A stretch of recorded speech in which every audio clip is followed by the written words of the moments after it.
Agora a gente vai conversar com o Caio Carvalho, que é presidente da ABAG, foi o mediador agora desse painel sobre segurança. E, Caio, uma das preocupações acaba sendo a grandiosidade do Brasil nesse contexto mundial, quando a gente fala em segurança de alimentos.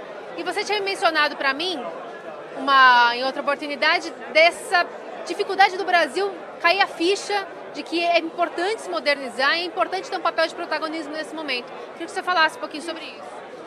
Olha, é um prazer falar sobre isso. O congresso do ano passado da ABAG, nós discutimos protagonismo e liderança. E a nossa preocupação era, primeiro, que as coisas são muito dispersas no Brasil. Nós comentamos sobre muitas entidades que acabam, digamos, não somando. Nós precisaríamos ter uma governança mais equilibrada, até porque o agronegócio é o grande negócio do país, né? Se a gente tem resultado em balança comercial, se a gente está conseguindo tocar a vida nesse tumulto que nós estamos vivendo, é muito em função da coragem, da criatividade e competência do agricultor brasileiro em primeiro lugar e, digamos, da indústria e dos serviços que o acompanham. Entendo que esse é o tema mais relevante que a gente tem que trabalhar. Nós temos conversado com o Ministério das Relações Exteriores para trabalhar a questão da imagem brasileira, até para facilitar acordos comerciais que nós temos que fazer. Acordo comercial e mercados abertos é um dos fatores essenciais para a segurança alimentar. Na medida em que o agricultor competitivo tem mercado, você obviamente tem um estímulo de aumento de produção.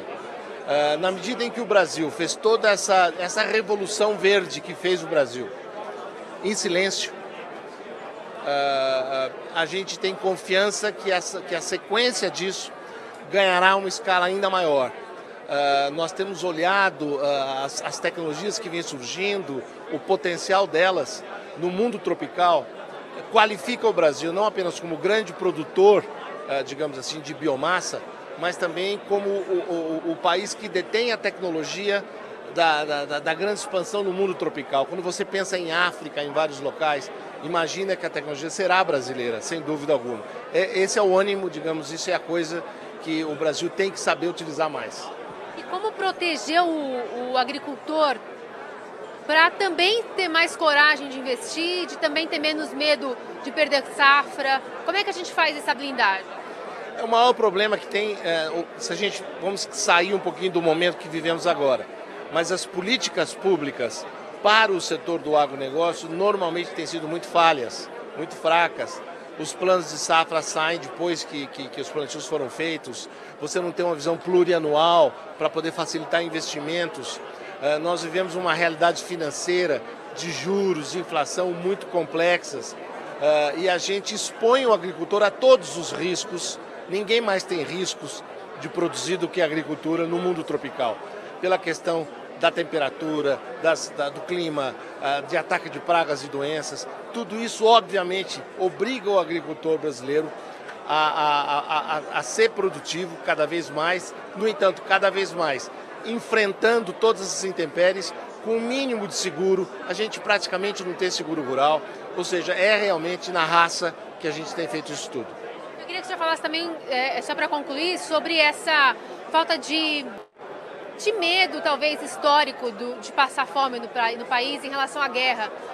A gente viu em outro painel falando sobre a Europa, que eles não querem mais passar fome, e então eles se dedicaram a investir nisso. Queria que você fizesse esse paralelo com o Brasil. Isso é muito relevante, porque, na verdade, um dos pontos relevantes para nós do agronegócio é que a sociedade urbana sempre teve nunca teve uma preocupação com segurança alimentar no Brasil. A gente produz muito, né? Pelo contrário, são os alimentos produzidos pelos agricultores que reduzem a inflação, que permitem um consumo maior, né? Então, a visão da segurança alimentar no Brasil ela é mínima. Quando você olha para a Europa e você analisa a evolução das guerras e o fator fome que acabou gerando a visão da segurança alimentar, ela tem dois lados da moeda. Um lado é que eu me preocupo com a segurança alimentar, mas eu uso isso para criar dificuldades ou para criar, digamos, impostos ou dificuldades ao produto brasileiro ou do mundo tropical. Isso não pode ser assim. Então, à medida em que globaliza e que a gente espera que continue assim, apesar de algumas visões mais acirradas protecionistas atualmente.